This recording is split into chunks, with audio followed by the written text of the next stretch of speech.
وہ بعض اوقات میرے خیال میں جزاک بسم اللہ الرحمن الرحیم الحمد للہ رب العالمین والصلاة والسلام علی رسول نبی الکریم اما بعد. آج ہمارا جو ٹاپک ہے وہ ہے بے استثناء کا جدید اسلامی مالیاتی نظام میں استعمال معیار الشریعہ کی روشنی میں. انشاءاللہ ہمارے موضوعات کے اندر اس معیار کا دائرہ کار، عقد استثناء، موضوع استثناء اور اس کی ضمانتیں، استثناء کے دوران پیش آنے والی صورتحال اور استثناء کے نفاذ کی نگرانی اور تیار کی گئی شے کی حوال کی اس میں تصرفات اور متوازی استثناء، یہ معیار کے ہی عنوانات ہیں. انشاءاللہ اس کے اوپر ہم روشنی ڈالیں گے. اچھا، آگے بات بڑھانے سے پہلے ایک دفعہ پھر آپ کے سامنے پہلے ایک حقیقی صورتحال رکھ دوں جو کہ اسلامی بینکوں کے اندر استثناء فائنینسنگ کے دوران ہوتی ہے. صورتحال یہ ہوتی ہے کہ ایک کسٹمر بینک کے پاس آیا اور اس نے کہا کہ مجھے پیسے چاہیے. بینک کے پاس عام طور پہ جو کسٹمر آنے والے ہیں دو طرح کے ہوتے ہیں. ایک وہ جن کے پاس اضافی پیسہ ہوتا ہے، وہ رکھوا رہے ہوتے ہیں، اور دوسرے وہ جن کو پیسوں کی ضرورت ہوتی ہے تو وہ بینک کے پاس آتے ہیں. کنونشنل بینکنگ کے اندر یہ دونوں ضروریات سودی بنیاد پر قرض کے لین دین کے ذریعے سے پوری کی جاتی ہے، جبکہ اسلامی بینک کے اندر وہ یا تو قرض یا مضاربہ کی بنیاد پر بینک رکھتا ہے، اور جب بینک آگے پیسے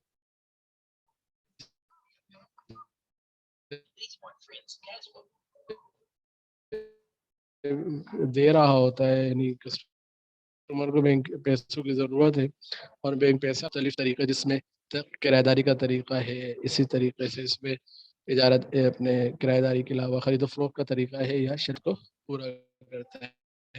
اس وقت جو ہم دیکھ رہے ہیں وہ جو اس کی فائنینسنگ کی ضرورت ہے اس کو پورا کرنا ہوتا ہے، اس کو اس وقت ہم دیکھ رہے ہیں، جس میں الحمدللہ ہم نے مرابحہ دیکھ لیا، سلم دیکھ لیا، اور آج ہمارے پاس استثناء کا دوسرا سیشن ہے. پچھلے سیشن کے اندر ہم نے فقہ البیوع سے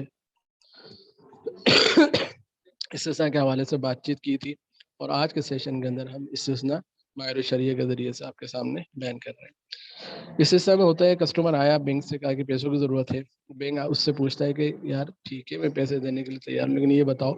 تم کوئی ایسا سامان جو کہ استثناء کی بنیاد پر بینک خرید سکتا ہو،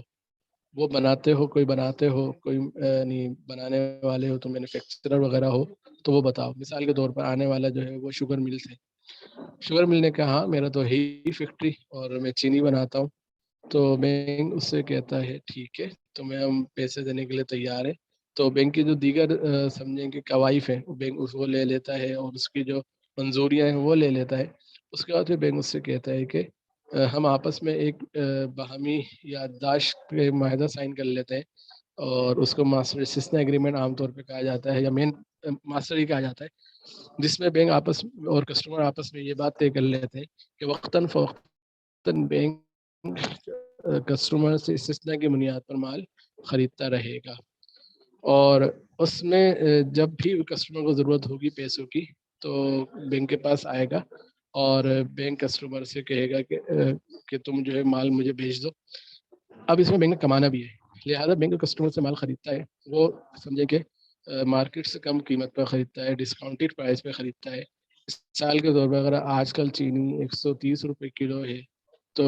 بینک اس سے کہے گا کہ ٹھیک ہے تم 100 روپے کلو کے حساب سے مجھے بھیج دو. معاملہ استثناء کا ہے، جس کا مطلب یہ ہے کہ ابھی فوراً چینی حوالے نہیں کی جائے گی، اور نہ ہی چینی یہ متعین ہے، بلکہ کسٹمر کے موصوف فی ذمہ ہو جائے گی، اور کسٹمر ایک وقت مقررہ پر جیسے چینی بن جائے گی تو بینک کے حوالے کرے گا. بینک نے پیسے دے دیے، کسٹمر کی جو پیسوں کی ضرورت تھی وہ پوری ہو گئی، اور بینک نے ایک متعینہ مقدار اوصاف وغیرہ بیان کر کے چینی کسٹمر سے خرید لی، جس کی حوالگی مستقبل میں ہوگی. اب مثال کے طور پر مہینے کا وقت طے ہوا جس میں اس نے چینی بینک کو دینی ہے. مہینے بعد وہ آیا بینک کے پاس، اور بینک سے کہا کہ بھی چینی تیار ہے، آؤ اٹھا لو. بینک اپنے کوئی نمائندہ بھیجے گا، جا کر چینی اٹھوائے گا، یا یوں کہ چینی پر قبضہ لے گا، اور اس کی انسپیکشن بھی کرے گا. ہاں واقعتاً جس مقدار جس اوصاف کی چینی کہی گئی تھی وہی موجود ہے، وہی دی جا رہی ہے، کچھ اور ہے. وہ قبضہ لے لینے کے بعد اب بینک کے پاس یوں سمجھیں گے، بلکہ استثنا کا معاملہ کر لینے کے بعد بینک کے پاس دو آپشن ہوتے ہیں. ایک تو یہ ہے کہ بینک اس کی ڈیلیوری کا انتظار کرے، اس کے بعد پھر ڈیلیوری لے، یعنی اپنے بینک کے حوالے کر دی جائے چینی، اور بینک اس کو پھر مارکیٹ میں بیچ کر اپنا نفع کما لے. دوسری صورت یہ ہو سکتی ہے جو کہ جب یعنی یہ استثنا کے ماڈل تیار کیے گئے اور خاکہ تیار کیا گیا استثنا کی بنیاد پر فائنینسنگ کا، وہ یہ کہ بینک کوئی گاہک ڈھونڈ لے اور اس کو اسی یعنی شرائط کے اوپر جس پر بینک نے خریدی ہے آگے اتنی مقدار آگے استثنا کی بنیاد پر بیچ دے. اب استثنا کی بنیاد پر تو بینک پہلے بھی بیچ سکتا ہے، جب تک بینک نے اس پہ قبضہ نہیں کیا اس سے پہلے بھی آگے ایک اور استثنا کا معاملہ کر سکتا ہے جہاں پر بینک یہ سامان یہ چینی آگے بیچ رہا ہو. تو یہ صورت اس کو متوازی استثنا کہا جاتا ہے. انشاءاللہ اس کو بھی ہم آگے بات کریں گے. لیکن عام حالت جو کہ سمجھے رائج ہے وہ یہ کہ بینک انتظار کرتا ہے کہ جب کسٹمر آگے کہتے ہیں کہ چیز تیار ہے آپ لے لو، تو بینک کہتا ہے ٹھیک ہے آپ مجھے میرے حوالے کر دو. بینک اپنا نمائندہ بھیجتا ہے، وہ جا کے اس کا جائزہ لیتا ہے کہ ہاں واقعتاً اتنی ہی مقدار اتنی ہی اوصاف کے ساتھ وہ سامان موجود ہے، اور تخلیے کے ذریعے سے سمجھے کہ اس کے اوپر قبضہ ہوتا ہے. کسٹمر متعین کر دیتا ہے اپنے چیزوں سے، اس کو ممتاز کر دیتا ہے کہ ہاں بھائی یہ جو 80 بوریاں ہیں یہ بینک کی ہیں. اور اس تخلیے کے بعد بینک کسٹمر کو وکیل بناتا ہے. عام طور پہ جو رائج صورت ہے وہ یہ کہ کسٹمر کو وکیل بناتا ہے، وکیل بھی بے کہ آگے اس کو مارکیٹ میں بکوا دو.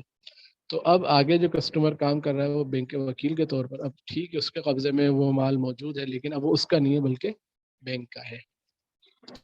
اسی چیز کو مد نظر رکھتے ہوئے اگر میزان بینک کے جو سالانہ حسابات ہیں اس میں یہ وہ ایک اسٹیٹمنٹ بناتے ہیں، اسٹیٹمنٹ آف انوینٹری کے نام سے، یعنی ایک گوشوارہ بناتے ہیں جس گوشوارے میں بتاتے ہیں کہ اس وقت بینک کی ملکیت میں کتنا مال موجود ہے. اس میں گندم بھی ہوگا، اس میں کپاس بھی ہوگی، اس میں کوئی چمڑا ہوگا اور دیگر چیزیں ہوں گی. تو وہ یہ والا سامان ہوتا ہے جو بینک کی ملکیت میں ہوتا ہے اور آگے بھی بکا نہیں ہوتا. تو بہرحال بینک اس کو کسٹمر کو وکیل بناتا ہے کہ اس کو آگے بکوا دو. کسٹمر چیز کو بکواتا ہے، بکوانے کے بعد بینک کو آگے اطلاع دیتا ہے کہ ہاں بھائی آپ کا سامان بک گیا ہے، اتنے کا بکا ہے. اس مرحلے پر بینک کسٹمر سے کہتا ہے کہ ٹھیک ہے جو بھی وصول ہوئی قیمت اس میں سے بینک اپنا حساب کتاب لگا کر کہتا ہے کہ مثال کے طور پر اگر یہ 130 روپے کی چینی بکی تھی اور 100 روپے کی بینک نے کسٹمر سے خریدی تھی، بینک نے حساب لگایا 6 مہینے تک بینک کے جیب سے پیسہ نکلا رہا، تو بینک نے کہا کہ تم ایسے کرو 115 روپے مجھے دے دو. باقی جو 15 روپے ہیں اس کے حوالے سے فقہی تکلیف یہ ہوتی ہے کہ بینک نے اس کو وکیل بنایا تھا اور اس کو ایک متعین مدت میں اس سامان کو بکوانے کا وکیل بنایا تھا، اور اس نے اپنا کام اچھا کیا اور وقت پر چیز بیچ کر آ گیا. تو باقی جو 15 روپے ہیں بینک وہ چھوڑتا ہے اپنے وکیل کو، ایک سمجھو کہ گفٹ دیتا ہوئے یا اس کو ایک فائدہ دیتے ہوئے کہ اس نے صحیح کام کیا ہے، تو اس کو ایک انعام کے طور پر بینک چھوڑ دیتا ہے. انگلش میں اس کو کہتے ہیں کہ وہ ایک اس کا انسینٹیو ہے. ٹھیک ہے، تو یہ ایک پورا طریقہ کار ہوتا ہے استثناء کا. تو یہ چیز اگر ذہن میں رہے تو انشاءاللہ آگے والی باتیں آسانی سمجھ میں آتی رہیں گی. معیار کے دائرہ کار کے حوالے سے بات کرتے ہیں کہ یہ معیار استثناء متوازی استثناء دونوں کے احکام پر مشتمل ہے، خواہ ادارہ خریدار ہو یا فروخت کنندہ. یعنی جیسے میں نے عرض کیا کہ عام طور پر بینک جو ہے وہ خریدار ہوتا ہے. معاف کیجیے گا، اصل میں طبیعت نہیں، موسم تھوڑا پلٹا ہے تو یہ کھانسی وغیرہ چل رہی ہے. تو بینک عام طور پہ خریدار ہوتا ہے، لیکن متوازی استثناء ہوگی وہاں بینک بیچنے والا بھی ہو سکتا ہے. تو ان دونوں کو یہاں پر یہ کور کر رہے ہیں. کہتے ہیں کہ اس معیار میں استثناء کے حقوق کا بیان شامل نہیں ہے بلکہ حقوق کے الگ سے اپنے معیار بنایا گیا ہے، تو اس میں پھر استثناء کے حقوق کا بھی کی بھی بات ہوگی. اگلی بات یہ کہتے ہیں کہ ادارے اور گاہک کے درمیان استثناء کا حق جائز ہے اگرچہ ابھی ایک ادارے کی ملکیت میں مبنی ہے اس میں استعمال ہونے والا خام مال موجود نہ ہو. جیسے پہلے بھی عرض کیا تھا کہ دو بیعات ہیں، ایک بے استثناء اور ایک بے سلم. یہ دونوں مستثنیات ہیں، بے کے اصل قانون ہے کہ بیچتے وقت مبی موجود بھی ہو، مقبوض بھی ہو تو مملوک بھی ہو. یہ تمام چیزوں سے یہ مستثنیٰ ہے. ابھی ایک چیز معدوم ہوتی ہے اس کی بے ہوری ہوتی ہے. کہتے ہیں مطلوبہ شے کی تیاری پر آنے والے اخراجات اور مطلوبہ منافع کے تعین کے لیے ادارہ ان پیش کردہ نرخوں سے استفادہ کر سکتا ہے جو گاہک نے دیگر اداروں سے حاصل کیے ہوتے ہیں. مطلب یہ ہے کہ جیسے ابھی میں نے چینی کی مثال دی تھی، تو بینک اپنے مارکیٹ ریٹس دیکھ سکتا ہے. اخباروں میں عام طور پہ یہ جو اجناس ہیں ان کی قیمتیں آ رہی ہوتی ہیں روزانہ کی بنیاد پر. آج اگر بینک فائنینسنگ کر رہا ہے تو چینی پر استثنا کرنا چاہ رہا ہے، تو بینک اس چیز کو دیکھ سکتا ہے کہ آج چینی کی قیمت 130 روپے ہے، لہذا اگر یہ مستقبل میں دے گا اور پھر بینک وہ یہ بھی بینک یہ بھی چیز ہے کہ مستقبل میں یہ مجھے دے گا بنا کر، اور پھر میں مارکیٹ میں بکاؤں گا، تو اتنی قیمت میں اس سے خریدوں جس میں جب مارکیٹ میں چیز بکے تو مجھے بھی نفع ہو. تو قیمتوں کے تعین کے لیے یہ تمام اندازے لگانے کے لیے مارکیٹ کی قیمتیں بینک دیکھ سکتا ہے اور دیکھتا ہے. اچھا، اگلی بات یہ کہ استثناء کی فائنینسنگ، یعنی اب ایک صورت جس کو ناجائز یہاں کہا ہے وہ یہ کہتے ہیں کہ یہ جائز نہیں کہ ادارے کا کردار استثناء میں ایک استثناء کے معاملے کے لیے سرمایہ فراہم کرنا ہو جو گاہک اور کسی فریق ثالث کے درمیان پہلے سے طے پا چکا ہو، خصوصاً جبکہ گاہک اس فریق ثالث کے واجبات ادا کرنے سے قاصر ہو جائے. یعنی یہ وہ صورت بتا رہے ہیں کہ شوگر مل نے آگے معاملہ کر لیا استثناء کا، یعنی کسی اور تھرڈ پارٹی، بینک نہیں بلکہ کسی اور سے استثناء کی بنیاد پر پیسے لے لیے. ٹھیک ہے، اب صورتحال یہ ہے کہ وہ چیز نہیں دے پا رہی، تو اور جب چیز نہیں دے پا رہی تو اس کے واجبات واپس کرے گی، جو قیمت وصول کی ہے استثناء کی بنیاد پر، اور وہ نہیں دے پا رہی. تو اب کہتے ہیں کہ اس قسم کی فائنینس کے لیے استثناء نہیں کیا جائے گا کہ جہاں پر آلریڈی وہ ایک استثناء کا معاملہ کسی کر چکا ہے. اس مقصد کے لیے ادارے سے استثناء کا عقد کرنا چاہے خواہ یہ نیا عقد اس فریق کے مطلوبہ چیز کی تیاری شروع کرنے سے پہلے کیا جائے یا بعد میں، تو اس کو انہوں نے منع کیا ہے. آگے استثناء کے عقد لازم ہے یا غیر لازم، اس پر بات کرتے ہیں. کہتے ہیں کہ مکمل شرائط کے پائے جانے پر عقد استثناء دونوں فریقوں پر لازم ہو جاتا ہے، اور جو شرائط ہیں وہ یہ کہ مطلوبہ چیز کی جنس، نوعیت، مقدار، اس کی مطلوبہ اوصاف کو واضح طور پر بیان کرنا یہ لازمی ہے. اس چیز کی قیمت کا معلوم ہونا کہ کتنے کی یہ چیز خریدی بیچی جا رہی ہے، اور اگر ضرورت محسوس ہو تو اس چیز کی حوالگی کی تاریخ معلوم ہونا. اچھا، یہ ایک بنیادی فرق ہے استثناء اور سلم کے اندر، کہ سلم میں چیز کی ڈیلیوری کی ڈیٹ کا معلوم ہونا لازمی ہے، استثناء میں لازمی نہیں ہے. کہتے ہیں اگر مطلوبہ چیز طے شدہ اوصاف کے مطابق نہ ہو تو گاہک کو سودا منسوخ کرنے کا اختیار ہوگا. یہ بات بھی ہم نے پچھلی کلاس میں کی تھی کہ امام ابو یوسف رحمۃ اللہ علیہ یعنی یہ کہتے ہیں کہ اگر تو اوصاف کے مطابق ہے تب تو لینا لازمی ہے، اور اگر اوصاف کے مطابق نہیں ہے تو اس کو رد کرنے کا اختیار ہے. کہتے ہیں چونکہ عقد استثناء بذات خود ایک عقد لازم ہے، چنانچہ عقد ہوتے ہی اس کے نتائج مرتب ہونا شروع ہو جاتے ہیں، اور مطلوبہ چیز کی تیاری کے بعد ایجاب و قبول کو دہرانے کی ضرورت نہیں. یعنی یہ نہیں سمجھا جائے کہ استثناء میں چونکہ ایک معدوم کی بے ہے تو اب جب وہ چیز وجود میں آ جائے تو پھر دوبارہ اس میں یعنی ایجاب و قبول ہو. لیکن چونکہ پچھلی کلاس میں ہم نے بات کی تھی کہ اس کو یوں کہا جائے گا کہ گویا کہ شریعت نے اس معدوم کو جب اس کے اوصاف بتا دی گئی تو موجود تسلیم کیا ہے، جس طرح مستحدہ یا معذور وغیرہ ہوتے ہیں ان کو طہارت کے حق میں طاہر تصور کیا جاتا ہے باوجود اس کے کہ ان کے طہارت نہیں ہوتی. اسی طرح اس معاملے میں بھی گویا کہ شریعت نے ایک اوصاف جو بتا دیے گئے تو اس کو موجود تسلیم کیا ہے. ایسا نہیں ہے کہ جب چیز وجود میں آ جائے تو اس کے بعد پھر اس کو یعنی دوبارہ ایجاب و قبول کرنے کی ضرورت پڑے. کہتے ہیں کہ عقد استثناء میں ثانی کا ایک شرط لگانا ہے کہ اس چیز میں پائے جانے والے تمام عیوب سے بری ہے جائز. یعنی یہ نہیں کہ ہو سکتا ہے کہ جو ہے بیچنے والے ثانی یہ کہ بھائی جو ہے میں تمہارے وہ صحیح بنائیے چیز اوصاف کے مطابق بنائیے تو اس مستثنیٰ کے لیے قبول کرنا لازمی ورنہ لازمی نہیں ہے. کہتے ہیں عقد استثناء اور اس کا طریقہ کار کو اس طرح انجام دینا جائز نہیں کہ وہ محض سودی طویل کا ہیلا بن جائے. مثلا اس بات پر اتفاق کرنا کہ ادارہ کسی ثانی سے اس کی مصنوعات یا تیار شدہ اشیاء نقد قیمت کے عوض خریدے گا اور پہلی قیمت سے زائد قیمت کے عوض واپس،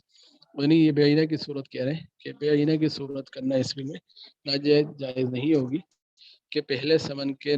ادائیگی سے پہلے کم قیمت اس کو بیچنا. مزید مصنوع یعنی جس چیز کو بنایا جا رہا ہے اس کے حوالے سے شرائط بتاتے ہیں کہ استثناء کا عقد صرف اس چیز میں جائز ہے جس میں ایسی صنعت کا عمل دخل ہو جو اسے اپنی قدرتی حالت سے تبدیل کرے. چنانچہ جب تک صنعت تیار کی جانے والی چیز کی ذمہ داری لے گا استثناء درست ہوگا. یعنی یہ فرق ہے سلم اور استثناء کے حوالے سے کہ سلم ان چیزوں میں ہوتا ہے جو مثلیات میں سے، لیکن استثناء ان چیزوں میں ہوگا جہاں صنعت کی ضرورت پڑے، اس چیز کو بنانے کی ضرورت پڑے. جہاں پر وہ قدرتی حالت میں ہی بس دے دی جائے تو وہ استثناء نہیں کہلائے گا اور اس پر استثناء کا عقد نہیں ہو پائے گا. مزید کہ جو چیزیں خریدار کے مطلوبہ مخصوص صفات کے مطابق تیار کی جاتی ہیں ان کی تیاری کے استثناء کا معاہدہ کرنا جائز ہے، اگرچہ ان جیسی چیزیں بازار میں دستیاب نہ ہوں. البتہ اس کے لیے یہ شرط ہے کہ مطلوبہ اشیاء اپنی صفات اور خصوصیت کے ذریعے متعین کی جا سکتی ہو، اور یہ بھی جائز ہے کہ استثناء کا عقد ان چیزوں میں کیا جائے جن کی مثل اشیاء بازار میں بکثرت دستیاب ہوں. یعنی یہاں یہ بتانا چاہ رہے ہیں بعض اوقات آپ کو ایسی چیز بنوانی پڑتی ہے جس کی مارکیٹ میں نظیر ہی نہیں ہے. مثال کے طور پر عام طور پر یعنی ایک ٹیبل بنتی ہے ایک اونچائی کی، آپ اس سے ایکسٹرارڈنری اونچی یا چوڑی لمبی ٹیبل بنوانا چاہ رہے ہیں جو عام طور پر بازار میں نہیں مل رہی ہوتی، تو وہ بھی استثناء پر بنوائی جا سکتی ہے. اور یہ بھی ہو سکتا ہے کہ اس کی مثال بازار میں موجود ہو. یہاں فرق کرنا ضروری ہے سلم کے ساتھ. سلم کا معاملہ یہ تھا کہ سلم میں نہ صرف یہ کہ مثلیات میں سے ہو بلکہ یہ بھی شرط تھی کہ وقت عقد سے لے کر وقت حوالگی تک جس وقت اس کو حوالے کیا جائے گا تو یا کم از کم وقت حوالگی جب ڈیلیور کیا جائے گا اس وقت اس چیز کا مارکیٹ میں موجود ہونا ضروری ہے یا اس کی مثال کا مارکیٹ میں موجود ہونا ضروری ہے. جبکہ اس سسٹم میں ایسی کوئی شرط نہیں ہے، بلکہ اگر وہ چیز مثلیات یعنی اس کی مثل مارکیٹ میں بھلے موجود ہو یا نہ ہو تو ایسی چیز پہ استثناء ہو سکتا ہے جس چیز کی مثل مارکیٹ میں موجود نہ ہو. ٹھیک ہے. مزید کہتے ہیں کہ یہ جائز نہیں کہ جس چیز کی تیاری کے لیے استثناء کا عقد کیا جائے وہ پہلے سے ہی موجود ایک متعین چیز. یہ بات پچھلی کلاس میں ہم نے کہہ دی تھی کہ تعین کی وجہ سے پھر استثناء ختم. پھر ایک سمپل عام سی سیل ہوگا، یعنی میں سامنے ایک ٹیبل بنی ہوئی موجود ہے اور میں یہ کہوں کہ یار یہ ٹیبل میں خریدتا ہوں یہ ٹیبل بیچتا ہوں، تو اس کا مطلب یہ ہے کہ یہ استثناء نہیں ہے، ایک عام سی سیل ہو گئی. ہاں اگر موصوف فی ذمہ ایک یعنی عقد کیا جائے کہ تم مجھے اتنی لمبائی چوڑائی اور ایسی ٹیبل بنا کر دو، بھلے وہ سامنے والی ہی اٹھا کر دے دے، لیکن اگر عقد موصوف فی ذمہ ہو تو استثناء کہلائے گا ورنہ استثناء نہیں کہلائے گا. یعنی متعین چیز کی بالکل خرید و فروخت جائز ہے، اس کو استثناء کی سیل نہیں کہیں گے بلکہ عام خرید و فروخت اس کو کہا جا رہا ہوگا. ٹھیک ہے. مزید فرماتے ہیں کہ عقد استثناء میں یہ شرط لگانا جائز ہے کہ تیاری کا عمل اور ادارہ بذات خود اور انجام کی صورت متعلقہ ادارے پر اس شرط پہ پابندی لازم ہوگی کہ یہ کہنا کہ جو یعنی تم خود کام کرو گے. کئی دفعہ ہوتا ہے کہ آپ نے کوئی واسکٹ سلوانی ہے کچھ اور آپ استاد سے کہتے ہیں استاد تم ہی بناؤ گے، کوئی اور نہیں بنائے گا، کوئی اور بنائے گا تو میری فٹنگ خراب ہو جاتی ہے. تو یعنی سانے پر لازمی قرار دینا تم ہی بناؤ گے تو یہ بھی کہا جا سکتا ہے اور پھر اس کی شرط کو پورا کرنا بھی لازمی ہوگا. آگے فرماتے ہیں کہ سانے کے لیے خریدار کو وہ سامان دینا بھی جائز ہے جو اس سے عقد استثناء سے پہلے خود تیار کیا ہوا ہو یا کسی دوسرے سانے سے تیار کیا. یعنی اس وقت جب یہ شرط نہ لگائی گئی ہو تو تیار شدہ مال بھی دیا جا سکتا ہے، کسی اور کا بنایا ہوا مال بھی دیا جا سکتا ہے. بس وہ جیسے میں نے کہا کہ موصوف ذمہ جو اوصاف ہیں ان اوصاف کے مطابق کوئی بھی چیز وہ ڈیلیور کر سکتا ہے، بھلے خود بنا کے کرے کسی سے بنوا کے کرے یہ پہلے سے بنی ہوئی چیزیں وہ اٹھا کے دے دے، سب کچھ کر سکتا ہے. مزید کہتے ہیں کہ مصنوعات کی دیکھ بھال کے حوالے سے کہ کسانی پر مطلوبہ کام کو معاہدے میں طے شدہ صفات کے مطابق اور طے شدہ مدت یا ایک ایسی مناسب مدت میں انجام دینا لازم ہے جو اس فن کے ماہرین کی رائے کے مطابق اس نوعیت کے کام میں مطلوب ہے.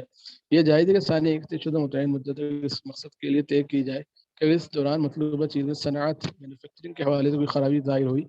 ثانیہ اس کی درستگی کا ذمہ دار ہوگا، جس کو ہم آج کل کہتے ہیں مینٹیننس. ٹھیک ہے. عام طور پہ جتنے جنریٹر وغیرہ ہوتے ہیں یا اس قسم کے آئٹم ہوتے ہیں اس کی وارنٹی دی جاتی ہے. تو جو کمپنی ہے وہ عام طور پہ سال کی دیتی ہے اور لوکل جو ہے وہ بعض اوقات 7 دن کی چیکنگ وارنٹی دیتے ہیں، بعض اوقات جو ہے مہینے کی چیکنگ وارنٹی دیتے ہیں. تو یہ عرف کے اوپر مختلف ہے، تو یہ دینا بھی جائز ہے کہ آپ کو یہ چیز بنا کے دیں ٹھیک استعمال کرو، اگر اس میں چلانے میں ہفتے میں 10 دن میں مہینے میں 2 مہینے میں کوئی خرابی ہے تو ہم ذمہ دار ہیں اور اس کو صحیح کر کے دے دیں گے. کہتے ہیں کہ متعین زمین میں عمارتوں کی تعمیر استثناء کا عقد کرنا جائز ہے. ٹھیک ہے. اس میں یہ بات یعنی اس کو یوں سمجھیں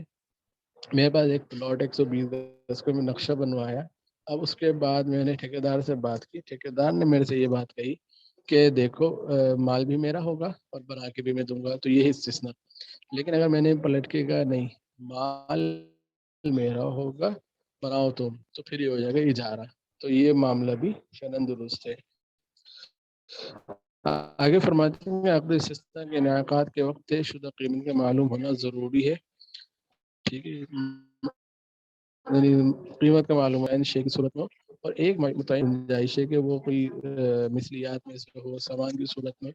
یہاں تک کہ منافع کی صورت میں بھی جائز ہے. پھر وہ خواہ منفعت کسی دوسری چیز یا خود استثناء میں مطلوب چیز ہو, ٹھیک ہے, یہ بھی جائز ہے. اور سود کے نظیر بن سکتی ہے جس میں حکومتی ادارے کسی مخصوص پروجیکٹ مکمل کرنے والی کمپنی کو ترجیح حق دیتے ہیں کہ اس پروجیکٹ سے ایک متعین مدت مستفید ہونے کی اجازت دیتے ہیں. بی او ٹی پچھلی کلاس میں ہم نے ذکر کیا تھا. مثال کے طور پر موٹر وے ہے, کمپنی کو بناؤ, بنانے کے 5 سال تک اس کے جو ٹول ٹیکس ہوں گے وہ تم یہ 5 سال تک کے لیے تمہیں دے دی, تم اس سے نفع اٹھاؤ. نفع یہی ہوگا کہ اس کے ٹول ٹیکس جمع کریں گے اور اس کے بعد پھر حکومت کے حوالے کر کے چلے جائیں گے. تو یہ بی او ٹی کہلاتا ہے, بلڈ آپریٹ اینڈ ٹرانسفر. ادھار ادائیگی کے بارے میں کہتے ہیں کہ استثناء میں طے شدہ قیمت کی ادائیگی کو ادھار کرنا یا معینہ مدت کے لیے معلوم اقساط میں طے کرنا یا پھر رقم پیشگی دے کر باقی قیمت کو مطلوبہ چیز کی اجزاء کی حوالے کے تک جوڑ کر طے کرنا جائز ہے. یعنی یہاں پر یعنی سلم میں یہ تھا کہ سلم میں قیمت کی پیشگی ادائی کرنا مکمل طور پر لازمی تھا, یہاں پر لازمی نہیں ہے. کہتے ہیں جب صنعت کا عمل متعدد اجزاء پر مشتمل ہو یا قیمت کی ادائیگی مصنوعات کے مختلف یونٹس کی بنا پر طے کی ہے تو ثانی یہ شرط لگا سکتا ہے کہ خریدار اس کو طے شدہ صفات کے مطابق مکمل ہونے والے مراحل کے بقدر ادھار قیمت ادا کرتا رہے گا. یعنی یہ وہ صورت ہے جب آپ نے ٹھیکیدار سے یہ بات کہی کہ یار ٹھیک ہے تم بناؤ, اور 30 لاکھ میں ٹوٹل کانٹیکٹ طے ہوا, اور کہا کہ جب تم بنیادیں ڈال دو گے تو 5 لاکھ لے لینا, پھر جب تم پہلی چھت ڈالو گے تو پھر 5 لاکھ لے لینا, اس کے بعد جب فنیشنگ پہ جاؤ گے تو 10 لے لینا. اس طرح مختلف کاموں کے ساتھ ساتھ آپ نے اس کی ادائیگی طے کی ہو تو شرعاً یہ بھی درست ہے. کہتے ہیں کہ حوالگی کی مدت کے مختلف ہونے کی بنیاد پر قیمت میں کمی بیشی کرنا جائز ہے, اور متعدد پیشکش و بھاؤ طے کرنا ممنوع نہیں, بشرطیکہ کہ عقد کرتے وقت ان میں کسی ایک کا متعین نہیں قیمت کا متعین ہونا ضروری ہے, باقی بھاؤ طاؤ میں تو کم بیشی ہو سکتی ہے. استثناء کے معاملے میں مرابہ کرنا جائز نہیں. یہ بات پیچھے بھی ہم نے یعنی پچھلی کلاس میں بات ہوئی تھی کہ یوں کہنا کہ جتنے کی مجھے پڑے گی اس پر 10% نفع رکھ کے دوں گا, تو یہ جائز نہیں ہے. باقاعدہ شیخ صاحب نے کہا تھا کہ آج کل اس کی کئی دفعہ ضرورت پڑتی ہے تو اس پہ غور کر لینا چاہیے. متوازی استثناء کی عدم تعلیق ہے جب مطلوبہ شے کی تیاری پر ادارے کے لگائے گئے اندازے سے کم حقیقی لاگت آئے, یہ ادارے کو اس فریق کی جانب سے رقم میں رعایت ملا جس سے ادارے نے متوازی استثناء کی بنا پر مطلوبہ شے کی تیاری کروائی تھی, تو ادارے پر یہ لازم نہیں کہ خریدار کے لیے بھی رقم میں کمی کرے. یعنی وہ صورت ہے کہ جب میں نے متوازی استثناء کیے ہوئے تو متوازی استثناء میں یہ لازمی ہے دونوں استثناء کے معاملے الگ الگ ہوں, ایک دوسرے پر اس کا مدار نہ ہو. تو اگر ایک کی لاگت بڑھ گئی تو ضروری نہیں ہے کہ دوسرے کی بھی آپ لاگت بڑھائیں, ایک کی کم ہوگا تو دوسرے کی بڑھائیں, یہ نہیں تعلیق کرنا یہ جائز نہیں ہے.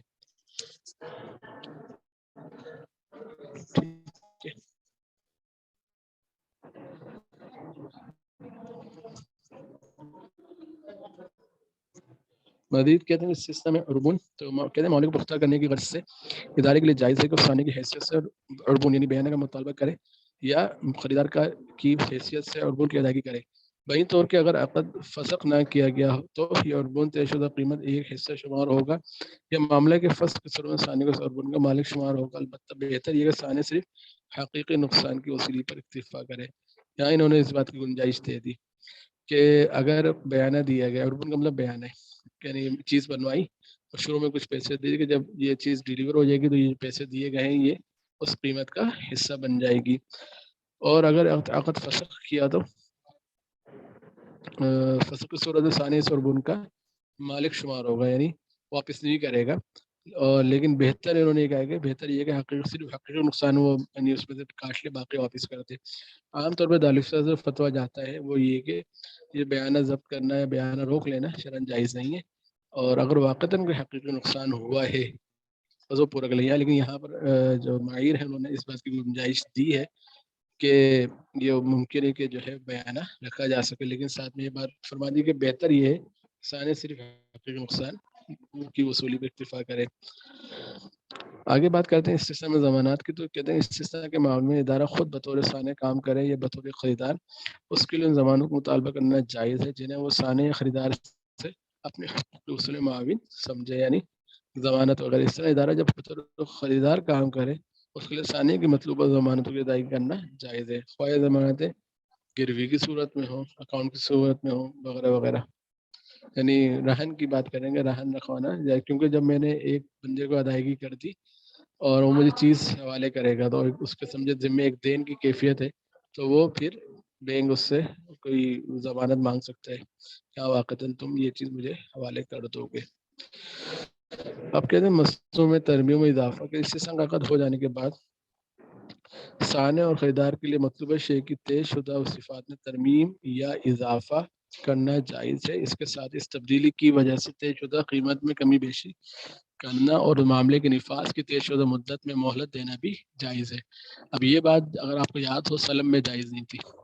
سلم میں استبدال جو اس کو منع کیا جاتا ہے، لیکن یہاں پر استبدال ہو سکتا ہے۔ عقد میں واضح طور پر یہ شق داخل کرنا بھی جائز ہے کہ طے شدہ صفات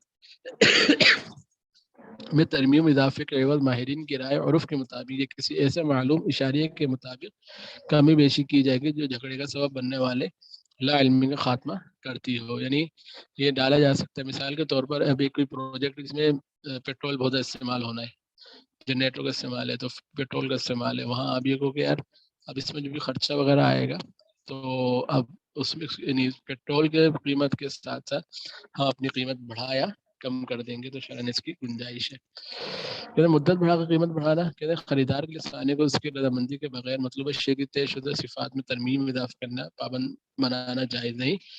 ادائیگی کی مدت میں اضافے کی بنیاد پر طے شدہ قیمت میں اضافہ کرنا جائز نہیں۔ ایک دفعہ جو قیمت طے ہو گئی اس میں اضافہ کمی نہیں ہو سکتی، البتہ جلد ادائیگی کی صورت میں طے شدہ قیمت میں کمی کی جا سکتی ہے، بشرطے کہ قیمت میں کمی کرنا عقد میں پہلے سے طے شدہ نہ ہونے۔ طے شدہ ریبیٹ پہلے طے شدہ جو ہے وہ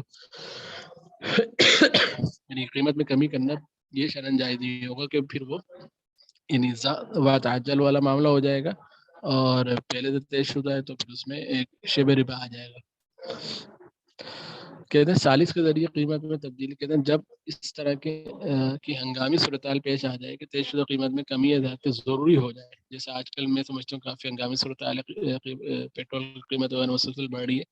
تو کہتے ہیں دونوں فریقوں کے لیے 4(1)(3) اوپر والی جو ہے اس میں کرایہ رکھتے ہوئے باہمی رضامندی کسی سالس عدالت رجوع کے ذریعے قیمت میں تبدیلی کرنا جائز ہے۔ آپ کو کہ یار ٹھیک ہے اگر اس قسم کے حالات ہوں گے تو ہم کسی سالس سے مشورہ کر لیں گے، جیسے کئی دفعہ بینک کے اندر ویلیویٹر ہوتا ہے، یعنی ایک ایجنسی ہوتی ہے جو چیز جو بھی سامان ہے چیز اس کی ویلیویشن کرتی ہے، تو اس سے رابطہ کریں گے اور وہ جو ایک فیئر ویلیو لگائے گا، قیمت لگائے گا، اس کے مطابق ہم کام کر لیں گے، اس کے مطابق اس عقد کی قیمت طے کر لیں گے۔ کہتے ہیں کہ ادارہ ایسے ادھورے کام کی تکمیل کے لیے بھی استثناء کا عقد کر سکتا ہے جو کسی دوسرے ثانی نے شروع کیا تھا لیکن مکمل نہیں ہو پایا۔ یہ کئی دفعہ ہمیں اپنے ریئل لائف میں بھی ہمارے سامنے آتا ہے کہ ایک ٹھیکیدار نے کام شروع کر بھاگ گیا، اب آپ دوسرے سے معاملہ کرو گے۔ ایسی صورت میں اس ادھورے منصوبے کی موجودہ صورتحال کا تجزیہ کرنا ضروری ہوگا جس کا تعلق آپ کے پچھلے ثانی کے ساتھ چلنے والے کھاتے سے ہوگا، یا اگر کوئی واجبات باقی ہوں تو تمام واجبات کی ادائیگی کرنا گاہک کی ذاتی ذمہ داری ہوگی۔ یعنی اب ایک بندہ جس نے کوئی پلان لگانا شروع کیا، اب اس کو اس پیسوں کی ضرورت ہے، تو اب وہ کسی ٹھیکیدار کو پکڑتا ہے کہ یہ کام کرو، تو اب تک کا جو کام ہو گیا وہ پھر اس کی خود اپنی ذمہ داری ہے، نئے ٹھیکیدار کی ذمہ داری نہیں ہوگی۔ ان ادائیگیوں کے تعین کے بعد باقی ماندہ کام کی تکمیل کے استثناء کا نیا معاہدہ کیا جائے گا اور ادارہ سابق ثانی کی مدد حاصل کرنے کا پابند نہ ہوگا، بلکہ اسے حق حاصل ہوگا کہ وہ کسی بھی قسم کو مناسب ذرائع کا استعمال کر کے کام مکمل کر دے۔ اب بات آتی ہے کام کی گارنٹی کہ ہاں واقعتاً کام ہو جائے گا۔ کہتے ہیں خریدار کی زمین پر پروجیکٹ کے تعمیری کام کے استثناء کی صورت میں طے کرنا جائز ہے کہ اگر ثانی ایک متعینہ مدت میں اپنا کام کی تکمیل نفاذ نہ کر سکا تو خریدار کو ثانی کے اخراجات پر اس کام کو مکمل کروانے کا حق ہوگا، اور اس معینہ مدت کی ابتدا اس وقت سے ہوگی جس وقت سے ثانی نے کام کرنا اگلے نے بنانا ختم کر دیا، تو آپ یہ اس قسم کی شک ڈالنے کے اگر تم نے بنانا چھوڑ دیا تو ہم کسی اور سے بنوائیں گے اور پھر اس کا خرچہ تم برداشت کرو گے۔ ٹھیک ہے، آپ کہتے ہیں ادھورے کام کی قیمت اگر ثانی اپنے کام کی تکمیل سے عاجز آ جائے تو خریدار اس ادھوری تعمیریں شروع کیے جانے والے پروجیکٹ کا بلا عوض مالک نہیں ہوگا بلکہ حکم کا مدار عجز کے سبب پر ہوگا۔ لہذا اگر کام کا مکمل نہ ہونے کسی ایسی وجہ سے تھا جس کا ذمہ دار ثانی بنا تو ایسی صورت میں خریدار ادھوری تعمیر کی حد تک قیمت کی ادائیگی کا پابند ہوگا. اور اگر ثانی اس بات کا پابند اور ثانی اس بات کا پابند ہوگا کہ وہ خریدار کو ہونے والے حقیقی نقصان کی تلافی کرے. اگر کام مکمل نہ ہونا کسی ایسی وجہ سے جس کا ذمہ دار خریدار ہو، ٹھیک ہے، یعنی جو بنوا رہا ہے مستثنی، ثانی اپنے ادھورے کام کی قیمت کے ساتھ ساتھ حقیقی نقصان کا وصولی کا بھی حقدار ہوگا. اور ثانی اور خریدار کے علاوہ کسی اور سبب سے کام ادھورا رہ جائے تو خریدار اپنے ادھورے کام کی قیمت کا حقدار ہوگا اور دونوں فریقوں کو ہونے والے نقصان کی تلافی کی فریق کی ذمہ داری نہ ہوگی. یعنی خلاصہ یہ ہوا کہ اگر کام ادھورا رہ گیا تو اب اس کی جو وجہ بنا وہ دوسرے کو حقیقی نقصان کی تلافی کرے گا. اور اگر کوئی تیسرا بندہ بنا، یعنی حکومت بنی ہے، کوئی اور مسئلہ ہوا تو پھر دونوں سمجھے دونوں کے ساتھ مسئلہ ہوا ہے تو لہٰذا ایک دوسرے کے لیے نہیں ہوں گے. کہتے ہیں کہ اگر ٹیکسیز یعنی حکومتی اداروں کی طرف سے کچھ عمل دخل کی وجہ سے کہتے ہیں آپ سسٹم میں